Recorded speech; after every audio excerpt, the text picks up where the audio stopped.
Okay, welcome back everyone. This is our weekly lectures on the history of video games. Although right now we're still going through the prehistory of video games, history of gaming before there were video games. When we last left off, we had gone about halfway through the history of tabletop war games, and in particular, we'd covered sort of the military side of things with stuff like Kriegspiel. And now we're going to go through the second half of it, and if there's enough time, we'll also probably be going through the modern history of sports. Um, I, you know, welcome to anyone who's here for the first time. We do this every week on Wednesdays. I hope you'll chime in. Feel free to post in the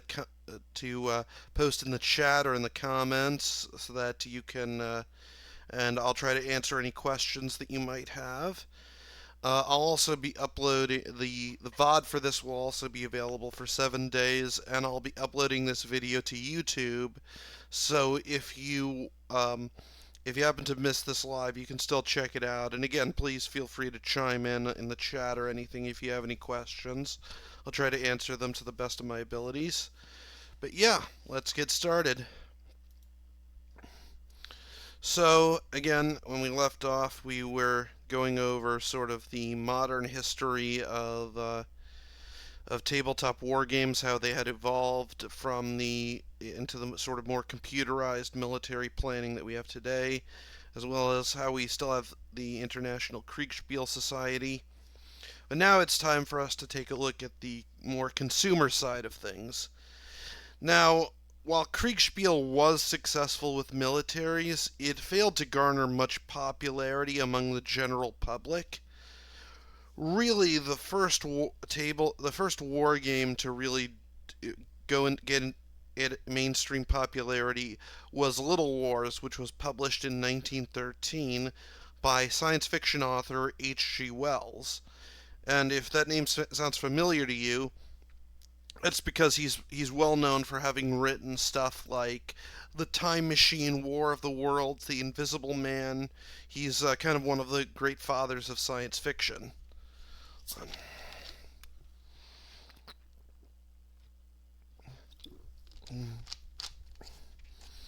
Now, this game was primarily aimed at civilian adults. It was kind of intended as something of a gentleman's hobby. I guess you could say it's a bit like model railroads or stuff like that. You can kind of see in the image here, you have guys in suits playing with their toy soldiers. Uh, and this game very much utilized these sort of miniature toy soldiers that were popular among boys at the time. Um, at the time, these were mostly made out of either pewter or tin, or in some cases lead, which, yeah, I don't need to tell you that that was a bad idea. Um, and the idea was that it would kind of use these toy soldiers in a more organized manner. Now, the game that H.G. Wells created was much simpler than Kriegspiel. Artillery, for one thing, was actually represented by firing toy guns, like those little cork guns that you may have had as a kid.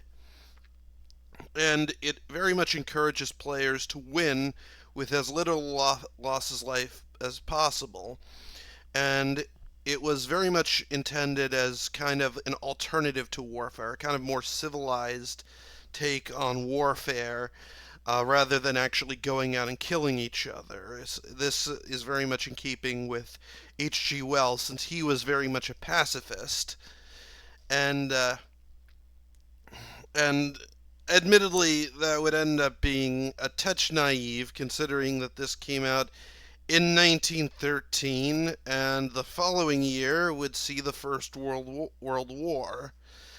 Um, but yeah, Little Wars, from what I can tell, seems to have been a modest success. It was by no means like, the most well known thing in the world, but people seem to like it, and it seemed to have inspired a couple of copycats. Um,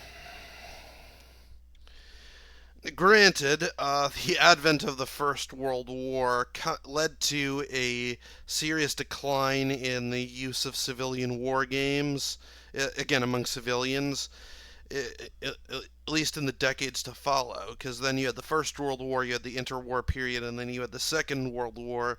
I guess you could say that they kind of felt it was too real, that it wasn't really appropriate subject matter for a game. Um, for decades, the general public had largely grown disillusioned with war.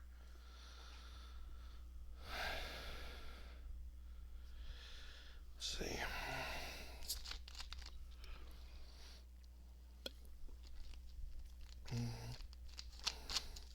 As a result, it wouldn't be for at least another few more decades before tabletop war games would really start to catch on.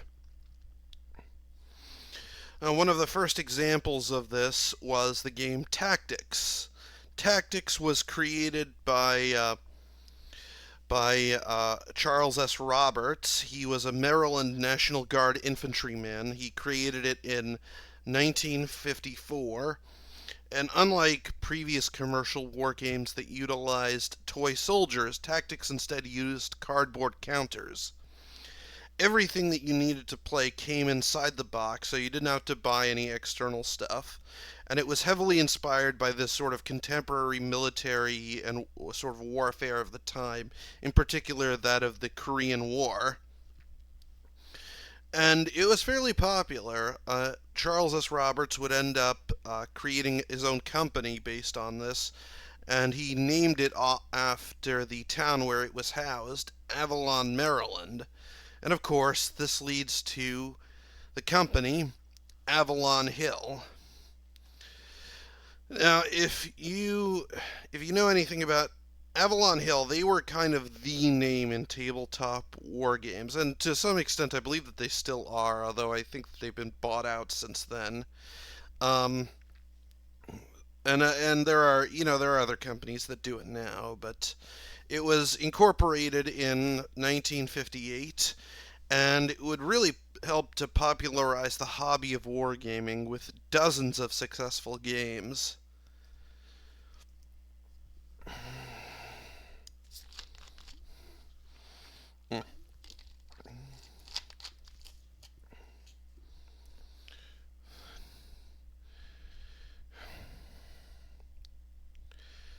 Now, one of Avalon Hill's first big successes, which they actually published the same year they were founded, was Gettysburg. Gettysburg helped to popularize the American Civil War as a wargaming setting, and it allowed players to determine the outcome of the titular battle. And it also very much helped to popularize the idea of historical wargaming. Up until this point, wargames had largely been about contemporary warfare, but this helped to establish that, oh no, we can create games about battles from history. And it was in that really they ended up tapping into what was at that point an untapped market, and it would see massive success as a result. And that untapped market was essentially hardcore military history buffs. Like they're the sort of people who will go on and on about like the various guns and stuff. Those are the sorts of people who love this sort of game. And really, it's not hard to see why. This allows sort of an in-depth simulation of the battle where you can determine the outcome. You can see how things might have gone differently. What if different choices were made? What if, say, General Lee had managed to capture a little round top on the first day? What was his name? Was it Longstreet, or what if the guy who hesitated on the first day hadn't hesitated and had committed his troops sooner? You maybe things might have gone differently. Well, this allows you a way to see how things would go. And honestly, people loved it.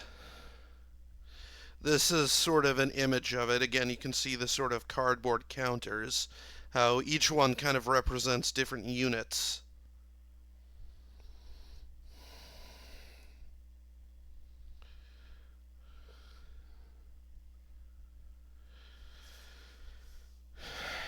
Now, this would be followed up with Chancellorsville from 1961. It's notable for being the first game to use hexagons for spaces, something that has now become standard in most strategy games. And really, that's because I believe that hexagons they interlock very nicely, and they sort of allow the most flexibility in terms of being able to move in different directions. Um, but yeah,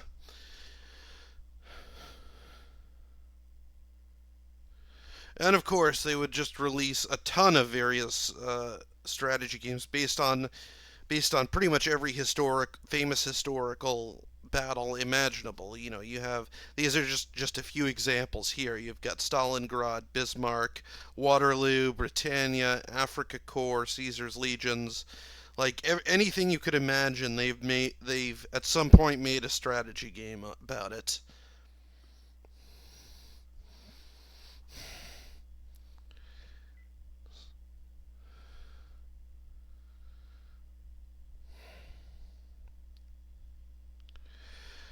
Now, this this actually, but another aspect that led to sort of the popularization of war games is the building of a community. Because the thing is that even at its best, at the best of times, wargaming is always a niche hobby, which means that if you're going to find people to play against, you kind of need like a network. You need a way to find other players, and that can be somewhat difficult. Oh God, I forgot to switch. God, I'm such an idiot. I forgot to switch to the slideshow. God. Okay, I'm gonna have to backtrack. I'll show you guys the various slides. Okay, so yeah, this is where we started off. Uh, yeah, so this is Little Wars. Again, this is the picture of H.G. Wells and friends kind of playing the game in their suits. How they imagine it as very much. Uh, they very much imagine it as sort of a gentleman's hobby, as you can see. There's you know, this is Tactics. You know, this is they originally called it the Avalon Game Company. They would later change the name to Avalon Hill. You know, Avalon Hill would go through several different logos over the years. This is the original one, I believe, but in fact, I believe that they've recently changed theirs, if I'm not mistaken. This is Gettysburg, of course. Yeah, I completely forgot to to show the images. Here we have an image of this is what Gettysburg looks like in play. Again, as I said, each of the little cardboard pieces represent different units. So you've got, yeah, you've got like Pender's Third and yeah, stuff like that. Like you can see here, this is Cemetery Ridge and Little Round Top over here. This is Chancellorsville again, first game to utilize hexagons. And again, this is just an just a bunch of games that Avalon Hill published over the years. Just a small sample of them. They've released tons of them. So again, as I was saying, they needed they needed a way to form a community around wargaming, and unfortunately the internet didn't exist. So there weren't things like forums. You couldn't just go onto Reddit or whatever. So what do you have? Instead, you have things like newsletters, fanzines, as well as magazines. It's actually kind of a similar trajectory as to how the Star Trek fandom got established, in a way.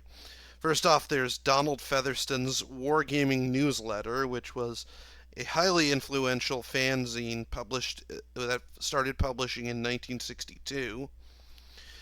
In 1964, The General was the first wargaming magazine that would be published by Avalon Hill, and it was bi-monthly.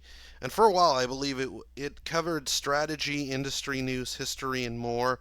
And I believe that it was very much considered to be kind of an essential thing for your wargamer to have. Unless I think it also went over stuff like rules errata and such. And of course, these were simply the first of many such newsletters and fanzines that created a community for wargamers all across the globe.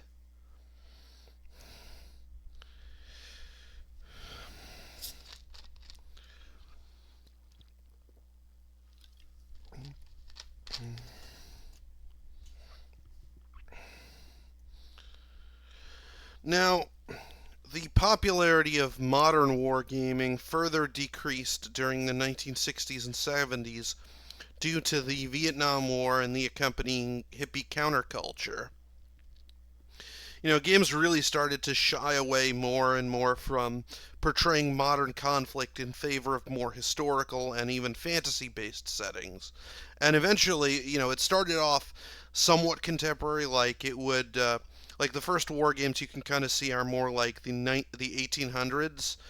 But as time went on, they kind of started going back further and further in time. And really, arguably the most influential figure in this movement was Tony Bath. You see a picture of him here. He is very much remembered as the father of medieval and fantasy wargaming. And in 1965, he created the Society of the Ancients, a community dedicated to wargaming in the pre-modern period. And in 1966, he would create a set of medieval rules that would be circulated through the Wargamers newsletter. And in and he would further iterate on this over time. You can see here that he was big into this sort of thing. In 1974, he would create a setting for wargaming, medieval wargaming called Hyboria, which is very much obviously based off of the world of Conan the Barbarian.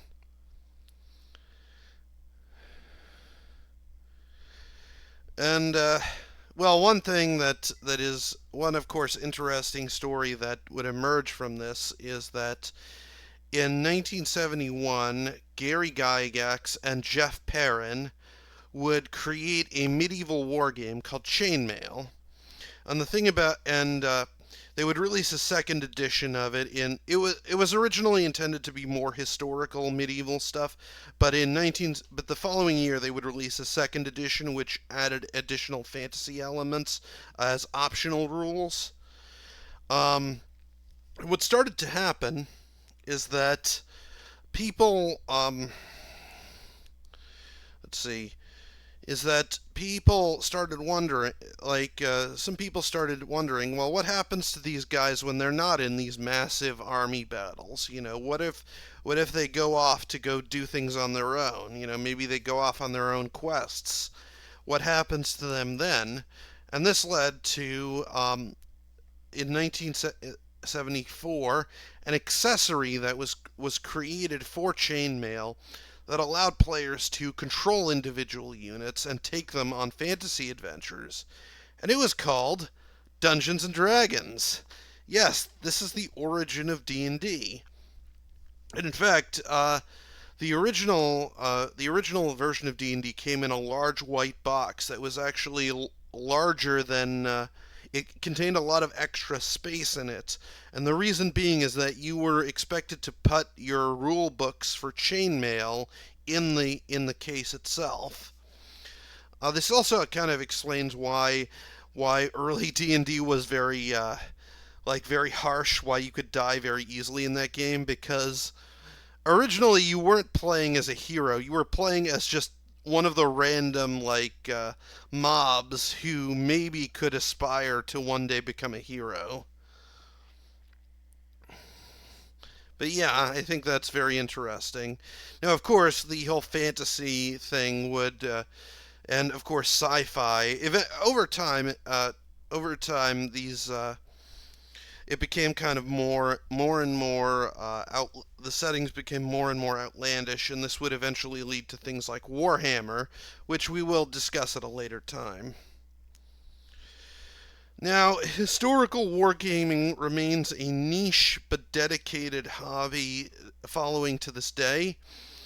Um, it would never achieve much in the way of mainstream popularity, mostly due to their complexity and length. In fact, I believe that if you take, like, say, all the board games on Board Game Geek and sort them in terms of length, how long they take to complete, pretty much almost all of the top 20 are war games. Like I believe that there's one called Terrible Swift Sword, which is like the third or fourth longest, I think. It's some of these are insane, and because of course they go into a ton of detail. These things are very rules heavy. They take a long time to complete, and quite frankly, most people don't have the patience for that. Um, the most notorious example of this was the Campaign for North Africa, which was published in 1978. It has an estimated playtime of about 1,500 hours, and to this day, it's not known if anyone has ever fully completed it. It's very much a joke, and in fact, I think that was kind of the point of this game. I think it was released essentially as satire to make fun of how ridiculously long these games were taking to complete, so they decided to make just the longest and most ridiculously complex game ever. Which apparently they succeeded, because I'm pretty sure that it would take you longer than the actual campaign for North Africa to complete the game.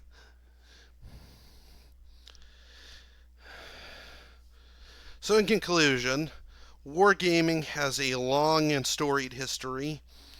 Over time, it has evolved into a major hobby and tool for militaries around the world. Wargaming would go on to have a major influence on video games, essentially creating the strategy genre.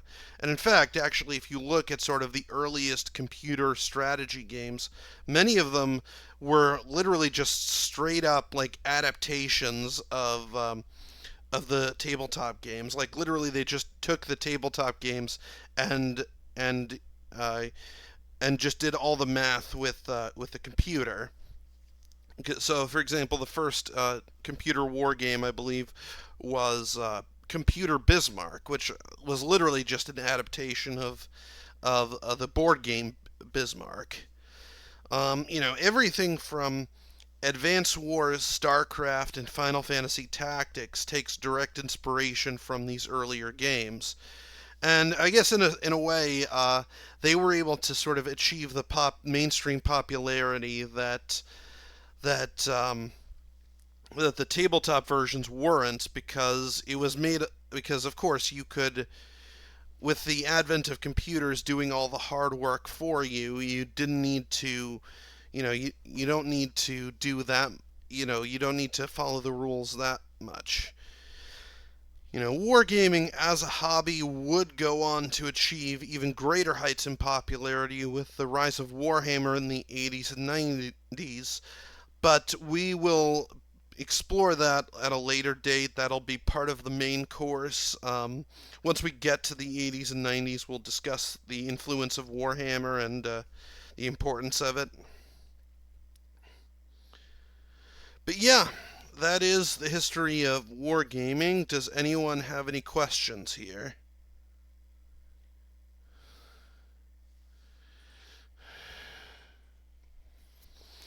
I'll give you guys a minute to sort of.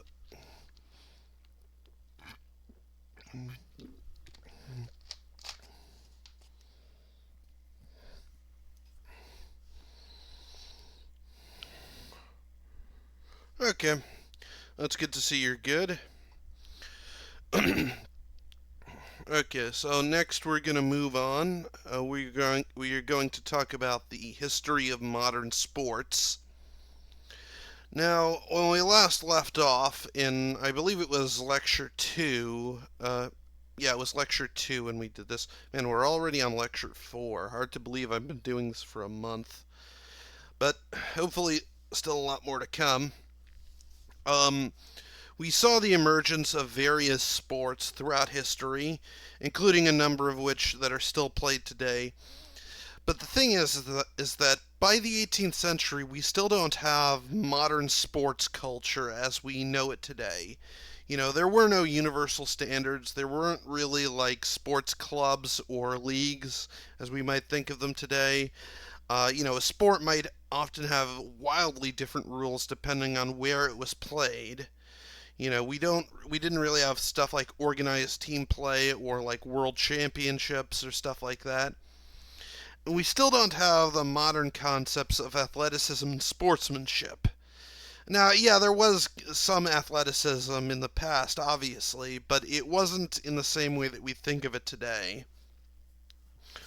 All of this would change starting in Britain in the 1800s. And really it's there where modern sports culture would begin to take shape.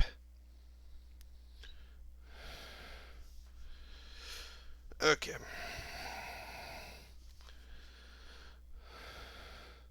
So, in the so throughout the 1790s, there were a variety of public schools which boys could attend throughout England. Uh, um, when I say public schools, I don't mean public schools as we think of them today, as in like free schools that schools that anyone can go to for free. It's more like anyone who could pay could go to it, which was more accessible than schools had been in the past. In the past, it was that only the nobility could go to school, but here, if so long as you had the money, you could go to school to these. Um, Most of those who attended were upper class, and of course, only boys could attend. Um, though, as the 18th century transitioned into the 19th century, the Industrial Revolution created an emerging middle class that also had an interest in sending their children to school.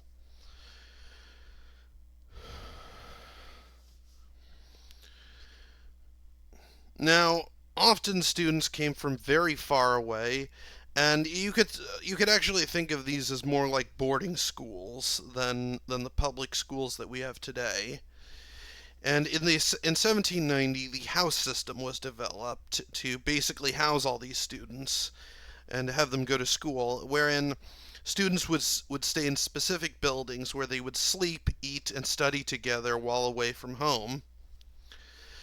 At this t- But another thing you need to understand is that at this time, British public schools provided very little structure for students outside of class.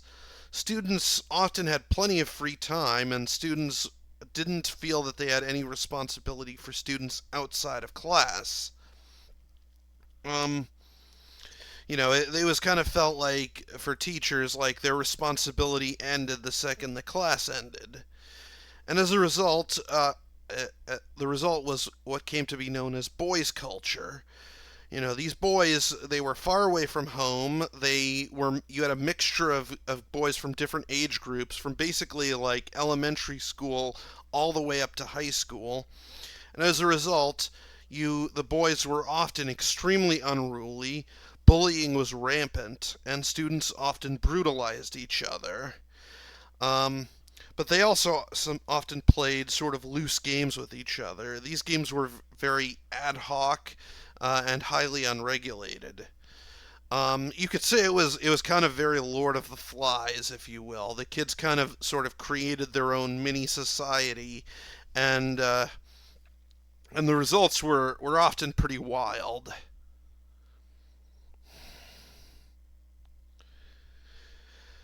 But of course, over time, people begin to wonder if perhaps there needed to be a better system, something that could give structure to the boys' lives and that could help develop them into more upstanding members of society. So you had, and one person who thought that you could do that was a man named Dr. Thomas Arnold. He was the head of Rugby Public School from 1828 to 1842, And you can probably tell based on that name that this school is going to be very influential in the history of sports. He believed that the goal of education should be not only to educate, but also to improve the moral character of students.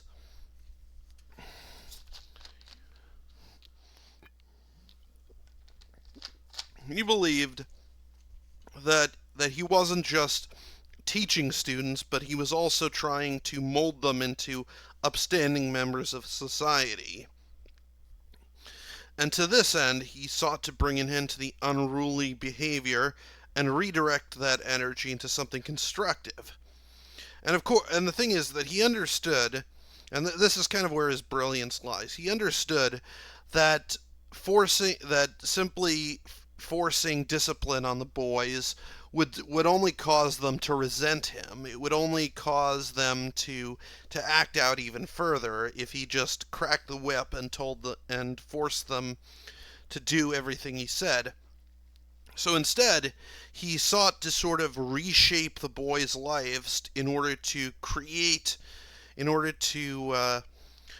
and sort of use the things that they were already doing to to create a system that would enforce these morals that he wanted to teach. So first off, he created a system of prefects to enforce discipline and order within each house. A vital aspect of which was the organization of team games. These games help the boys burn off excess energy, preventing them from becoming unruly, but it also helped to teach them a wide variety of values, including self revelation, character building and development, honor, fairness, and truthfulness. So essentially, he took the sort of ad hoc games that they were already playing, he applied rules to them, and he enforced certain ideas through those rules. So, for example, the idea is that you might be opposing someone on the other team, but you still have a certain degree of mutual respect for them. You you're striving to become the best that you can be, but you're still part of a team. You are you want a fair competition between them. You don't want to necessarily play dirty and hurt other people. You want an honorable, fair game that will genuinely show the fruits of your physical labors.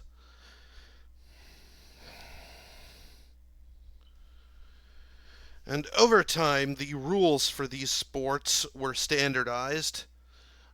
New sports were developed as various local games from throughout Britain were combined and rules were codified. Again, these schools were kind of a melting pot of people from all throughout the British Isles.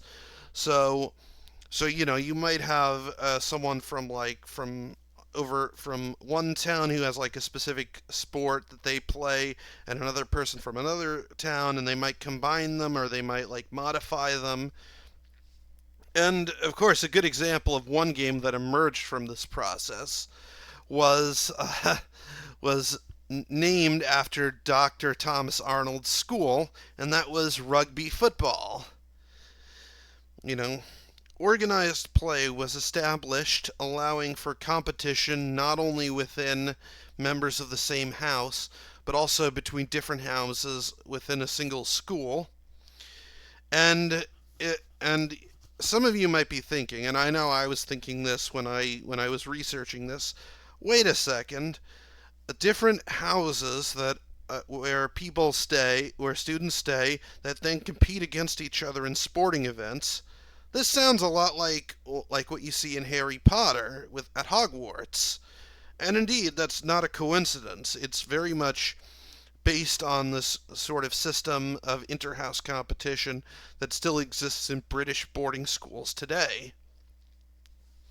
So yeah, that was definitely a surprise to me. I did not realize, because of course as an American who's never been to boarding school, I just kind of assumed that the house system from Hogwarts was just a completely made up thing, but no.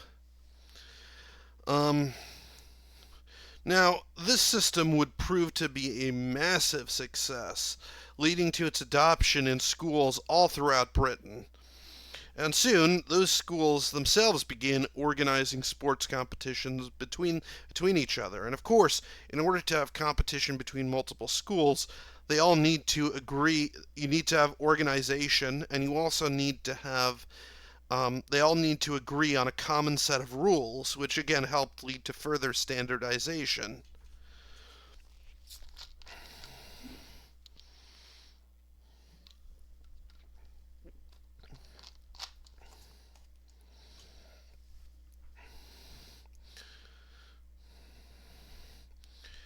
And over time, these ideas and practices began to spread and diffuse into the broader culture, creating what's known as the cult of athleticism. Because you've got to understand, people, the kids who grew up playing these sports at their schools, they would go to university, they would bring their games with them. So all of a sudden you have universities playing these games, and then they would graduate and they would start forming clubs. They would So that this way they could keep playing these games even in their civilian lives. And and again, over time, it just kind of diffused into the general population, especially as it became sort of a form of entertainment to come spectate at these games. Various team sports like rugby, cricket, and football, or as we know it here, soccer, became an essential part of the British education system starting in the mid 1800s. These sports were utilized to emphasize character development, moral integrity, and self revelation. It also emphasized a balance between individual exceptionalism, teamwork, and sportsmanship. As again, and because again, you you have this idea that you have this idea that we're all sort of striving to be the very best that we can, but yet at the same, we're all striving for individual exceptionalism, but at the same time we all have to work together on a team. And, even though the other team might be our opponents, we still hold mutual respect for them. We still, the idea of sportsmanship, this idea that we congratulate our opponents. We don't bear grudges against them. And so yeah, some of the first universities to embrace this thing were this emerging trend were Cambridge and Oxford, and I believe to the point where for a while certain sports had like either Cambridge or Oxford variants. And of course, this in turn syncretized very nicely with the values of the Victorian era, which emphasized order, a highly ordered society, gentlemanly behavior, and self restraint. And in a way, sports became seen as a model for a well run society, kind of a microcosm, if you will. Like the idea that say that you're seeking individual exceptionalism, but working as a team, and that you have opponents who you mutually respect, can work just as well in, say, business or even politics. And in fact, it applies very well to, say, a democratic system.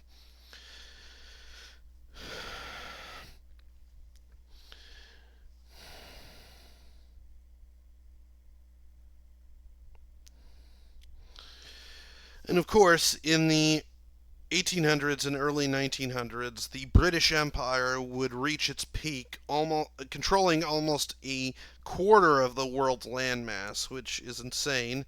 The common saying was that the sun never sets on the British Empire. Well, for a while that was literally true. And as a result, a British sports culture spread all throughout the empire.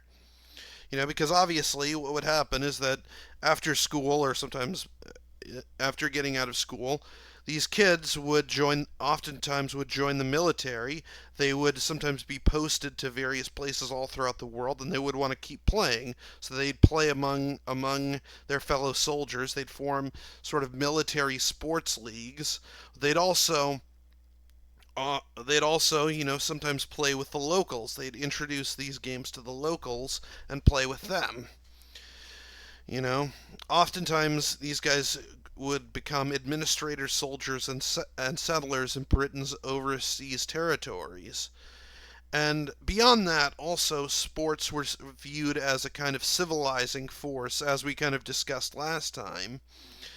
In the previous time we talked about sports, that is. Um, and as a result, it was kind of seen as something that should be encouraged among the various indigenous groups. And you can actually very much still see this in a lot of places today. So, for example, you still have huge sports traditions in places like South Africa, Australia, and so on, really throughout much of the former British Empire. You can still see kind of the remnants of that sort of sports culture still going strong even today.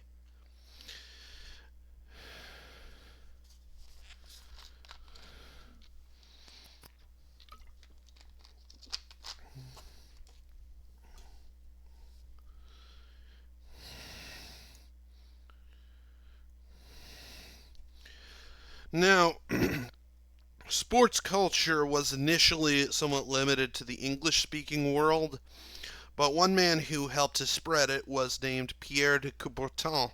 I hope I'm pronouncing that right.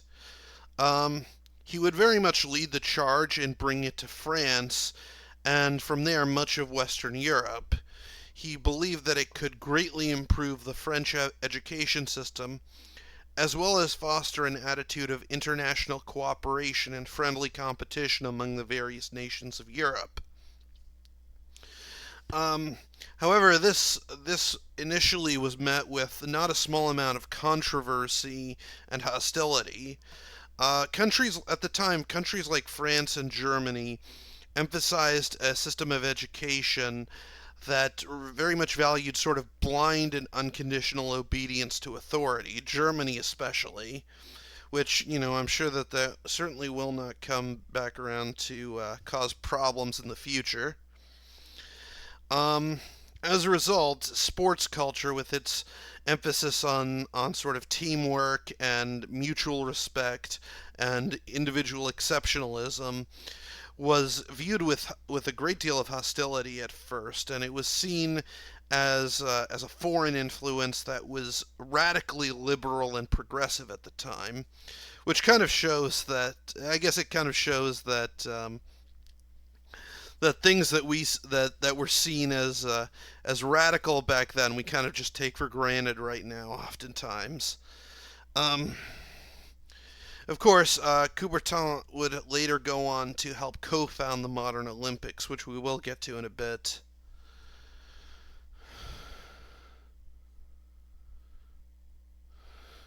So next, let's take a look at the origin of some of these various sports. First off, there's soccer, or football, as we call it. I'm going to assume that most of my audience is American, so I'll primarily be calling it I'll be primarily calling it soccer. Um, Now, this was one of the sports that emerged from the new sports curriculum at public schools, although it's believed to be descended from a variety of ball kicking games from places like Rome, Greece, and China. Although their connections to the modern game of soccer are somewhat tenuous, like we don't really know exactly how they influenced each other, or if they did at all, really. Um, the rules really began to be codified in the 1840s. By the 1860s, several football associations had been set up, which established regional rule sets. And by 1877, these associations had all agreed on a single nationwide rule set. And of course, that from there, the game would end up spreading all throughout the British Empire and then trickling into Western Europe. Yeah, believe it or not, there was in fact a time when Latin America did not have football, did not have soccer. I know it's hard to imagine. It's hard for me to imagine as well.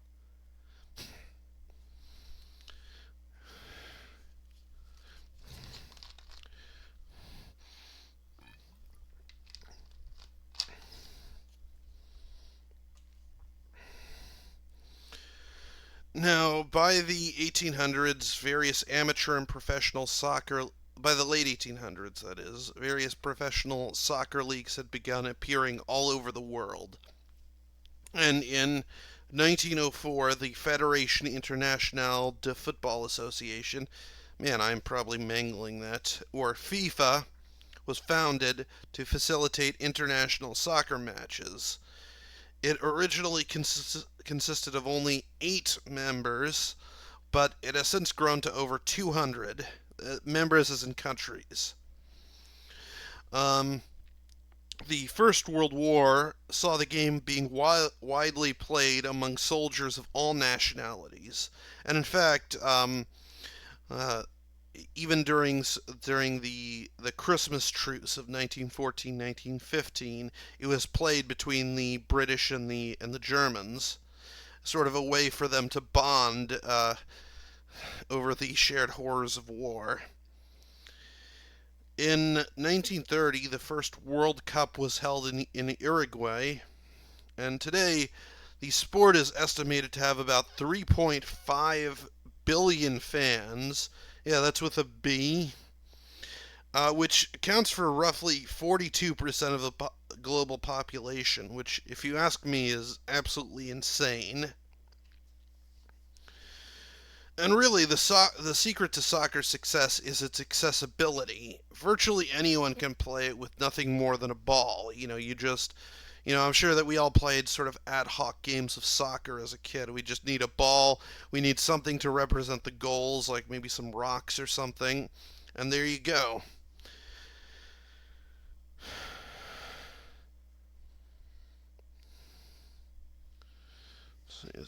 Okay. Now, there was also rugby. Believe it or not, rugby and soccer kind of share a common origin in that they kind of both emerged from this. They largely both sort of emerged from the same sort of primordial soup of sports that was how the game were like the games played at the rugby school. Now, it is a ball handling game. It features 15 players per team. You can carry, pass, or kick the oval shaped ball into the goal, and the ball can only be passed sideways or backwards, which is one way it differentiates from American football. There is no forward pass in rugby. And the ball holder can be tackled between the shoulders to make him drop the ball. And of course, as you can imagine, it started at the rugby school in England in the 1800s. The first official rule set was created in 1845, and since then it's been played all over the world, and it's especially popular in the UK and former British colonies.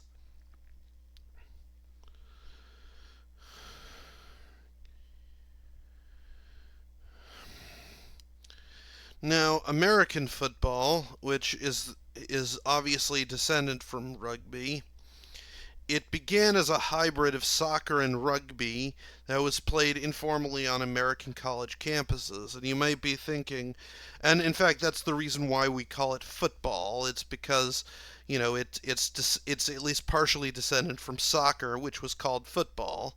So they're like, okay, this is still football. Again, like they're rugby and soccer are kind of both descended from sort of a common origin point, which is hard to imagine today because they're so different from each other.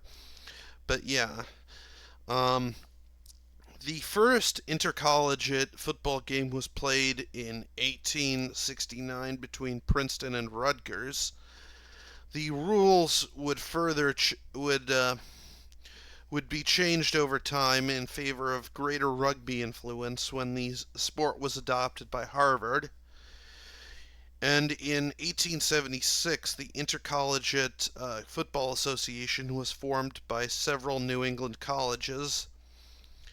The late 1800s would see a number of rule changes and revisions as the sport slowly morphed into what we have today.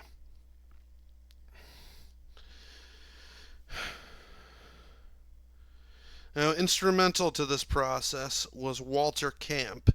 He would become known as the father of American football.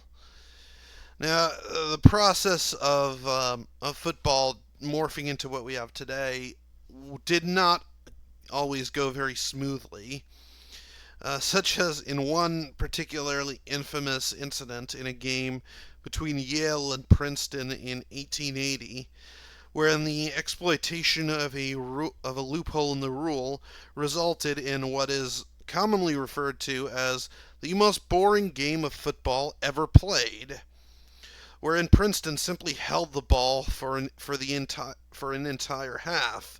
Yeah, like literally they just played keep away with the ball for like half an hour, for however long a half is. And I think the game ended like with a 0-0 tie cuz basically nothing happened. Um, Needless to say, this would result in the creation of the 5-yard rule, wherein you have to advance by at minimum 5 yards each time, or else you lose the ball, or else you get sent further back. I believe. I don't play football. I'm sorry. I did some research on this, but I'm not. I haven't played it since I was in elementary school, I think.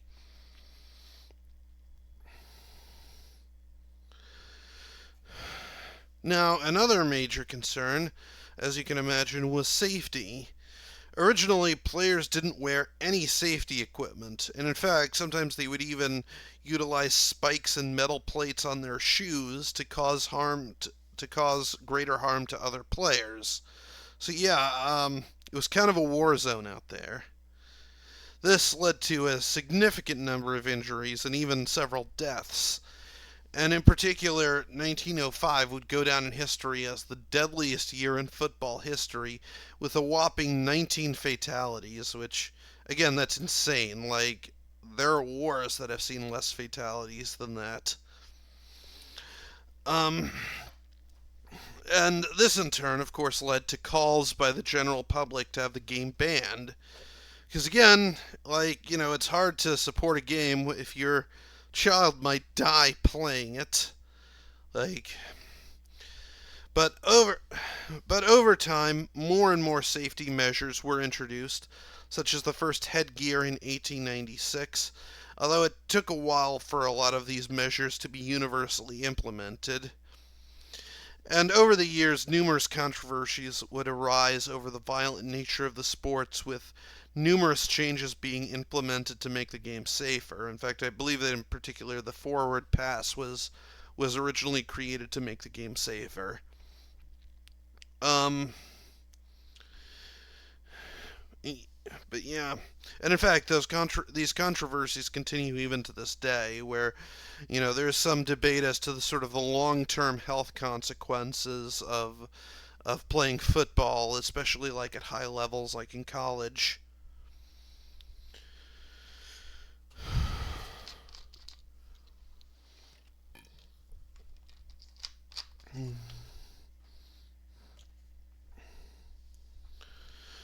Um, in 1920, the American Professional Football Association was formed, which only 2 years later was renamed as the National Football League, or NFL.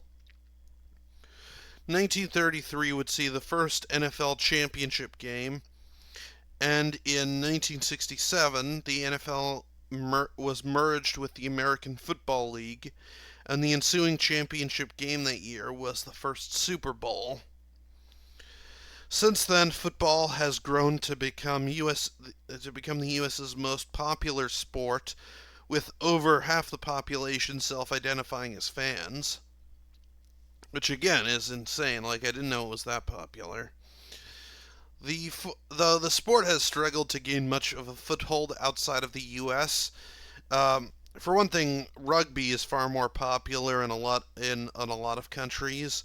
Although I believe that in recent years the NFL has been kind of making efforts to spread the game to other countries. I believe that they have been seeing some success, but I'm not sure. But time will only tell what the long-term effect will be if the popularity will stick.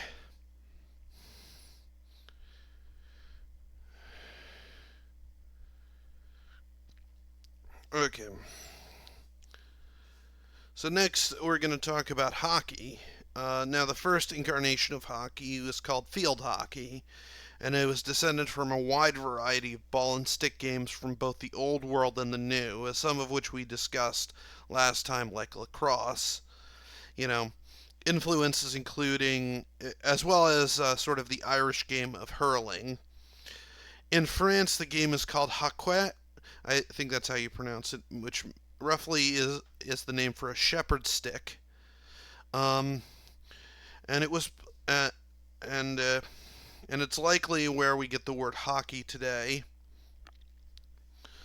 Modern field hockey was first played by the English in the 1800s, with the first men's hockey club being formed in southeastern London in 1861. The British Army, of course, as they usually do, helped spread the game with the first international competition taking place in 1895. And in 1928, the sport became a permanent part of the Summer Olympics. And since then, the game has proven to be especially popular in India, with the country dominating the sport along with Pakistan ever since. Apparently, they're really crazy about it over there. And the game has proven to be especially popular as a women's sport as well.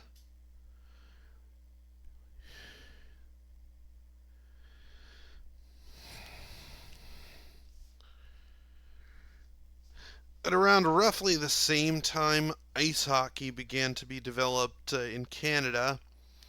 It appears to be most directly descended from a game from the early 1800s by the Mi'kmaq tribe in which lived in eastern Canada.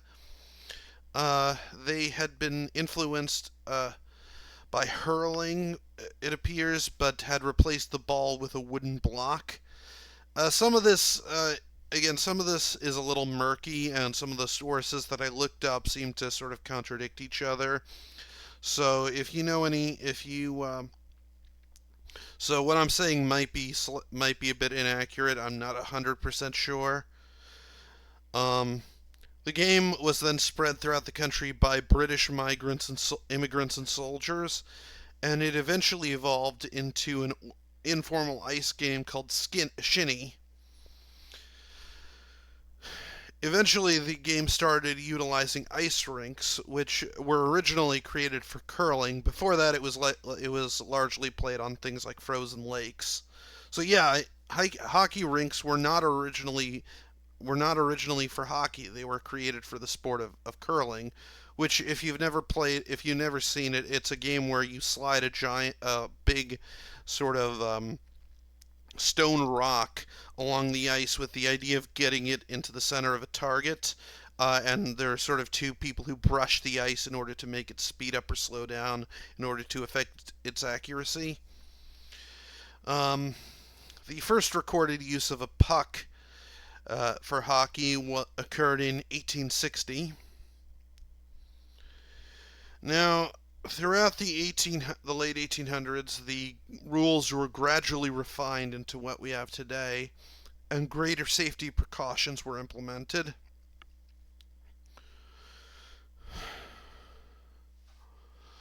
By the late 1800s, hockey had started to surpass lacrosse as Canada's most popular sport. And in 1893, Frederick Arthur Lord Stanley of Preston, try saying that three times fast, he would donate a large silver cup to be awarded every year to the top hockey team of Canada. And thus the Stanley Cup, which continues to this day, was born. Although since then, the Stanley Cup has also incorporated American teams. By the way, hockey is actually really big where I live. Go Tampa Bay Lightnings.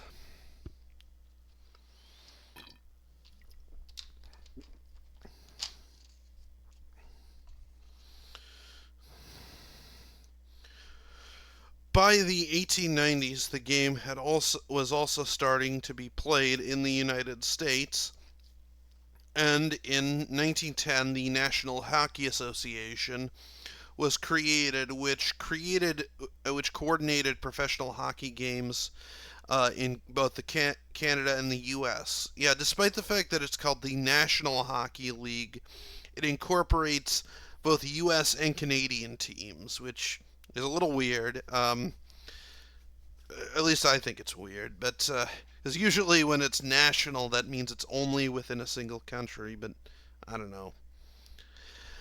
Um, since then, hockey has remained one of the world's most popular winter sports. It's especially popular in the U.S. and Canada, and it's pretty much the national sport slash obsession of the latter. The Canadians, they love their hockey.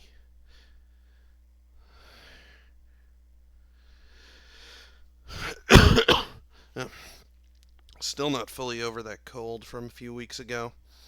Unfortunate. Um. Anyway, basketball. Unlike most sports, basketball originated from the U.S. with no earlier predecessors. It was created by James Naismith in 1891. Naismith was a physical education instructor at the YMCA training school in Springfield, Massachusetts. The game originally utilized closed bottom peach baskets. Um, the first professional league formed in 1898, and its popularity steadily increased throughout the early 1900s. So I guess you could say that it was kind of created as part of a physical education curriculum of sorts.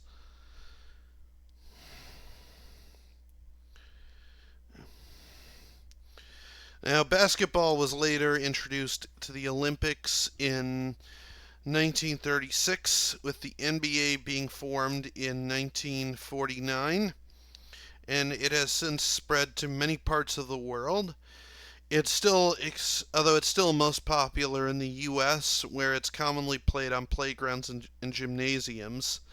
I believe it's especially popular in China, and it's especially been embraced by the African American community. We will further discuss the cultural impact of this sport later on in the course. In particular, we'll discuss sort of its rise of popularity in the late 80s and into the 90s, sort of the Michael Jordan, Shaquille O'Neal sort of era of basketball and the influence it had on video games. We'll discuss that later on.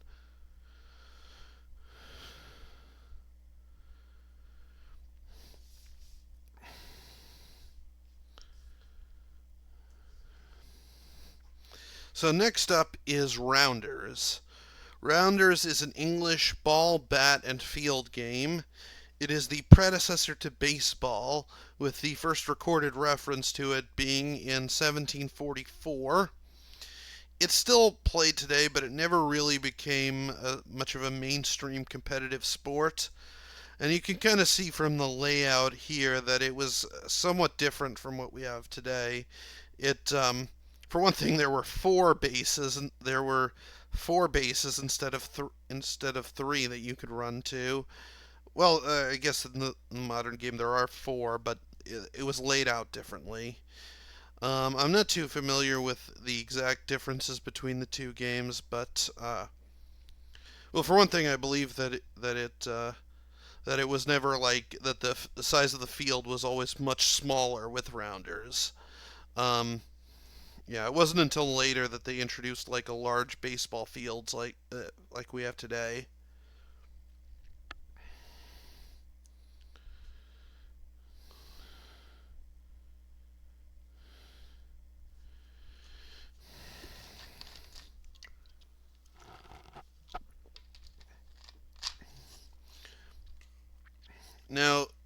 earliest ball and bat games were developed in England in the 18th century, some of which were referred to as baseball or baseball. And many of these games were played by American colonists. They There are even references to such games being played in 1778 at Valley Forge. So yeah, you could definitely say that baseball is indeed the great American pastime. Um, in 1845, Alexander J. Cartwright would organize the New York Knickerbocker Baseball Club in New York and New York City that firmly established the rules of the game that would be copied by other amateur groups in the New York City area. And Knickerbocker baseball is essentially the variation on baseball that we have today. Most notably, this version of the game utilized a harder ball that could be sent farther when hit, and therefore necessitated a much larger field of play.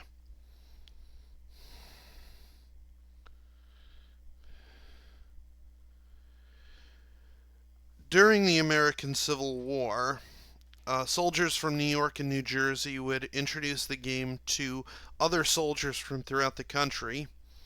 The Knickerbocker New York version of baseball soon became the standard throughout the country. Further rules, revisions, and specifications would emerge in the years following, creating baseball as we know it today. In the years following the Civil War would see a rise in professionalism within the sport, whereas before it had largely been amateur leagues, with several professional teams emerging and playing against one another. Throughout the 1870s, there were a number of other developments. In 1871, the National Association of Professional Baseball Players was created, and in 76, the National League was created, which was a rival group called the American League was then later created in 1901. Although by 1903 these two groups would unify, and what resulted was the first World Series.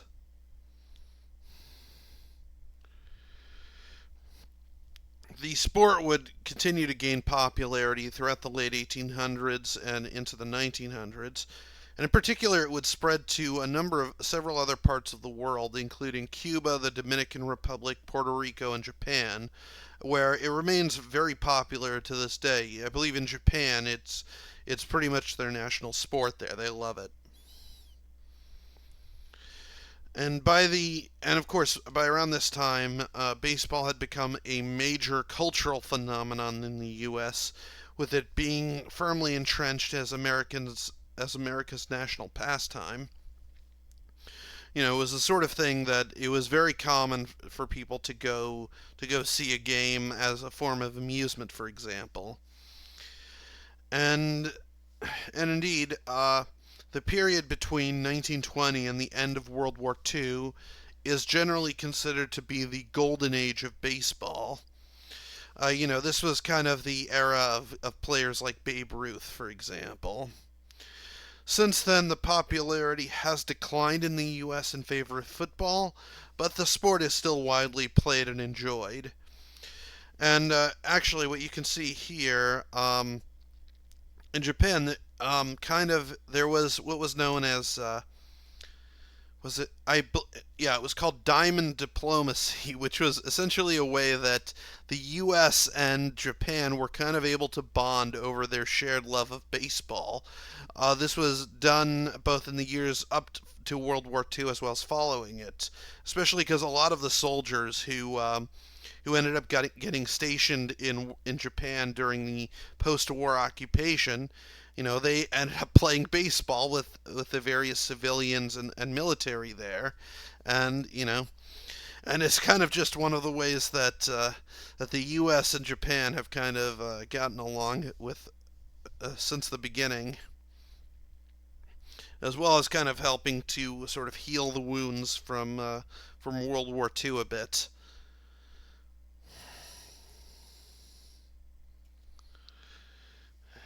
Man, we are running way over time. Let's see. How far along are we? Let's see.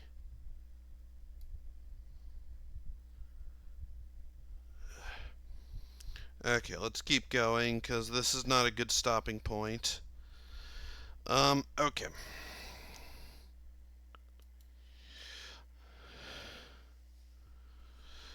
So, in 1849, the international. Actually, you know what? This actually is a good stopping point now that I think about it, because we've done the origin of most of the modern sports. What we have left is sort of the history of the modern Olympics, as well as the politics that was involved with that ends up being involved with that. Um, so I'll say that this is probably a good spot to end for tonight. Do you guys have any questions? Does anyone here have any questions?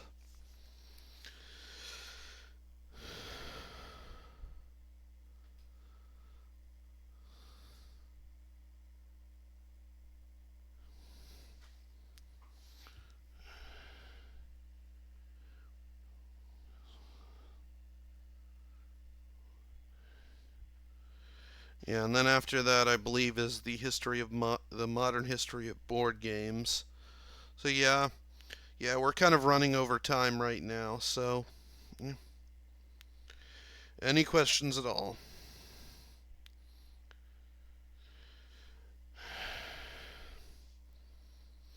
Okay. Well, it looks like nobody has any questions. So I hope you guys enjoyed this. Again, I'm very sorry for the mess up towards the beginning with forgetting to switch to the slideshow view. That must have been really awkward for some of you. But yeah, you know, and I hope you enjoyed this. And I'm very much trying to sort of improve my sort of my lecturing skills with this. So let me know what you think. I'm trying to be a bit more emotive. I'm trying to sort of be a bit more engaging. So hopefully, there's some improvements from my previous lecture. But yeah, that'll be it for tonight, and I will see you guys next time. If you're watching this on YouTube, be sure to like, comment, and subscribe, and I will see you guys next time. Take care.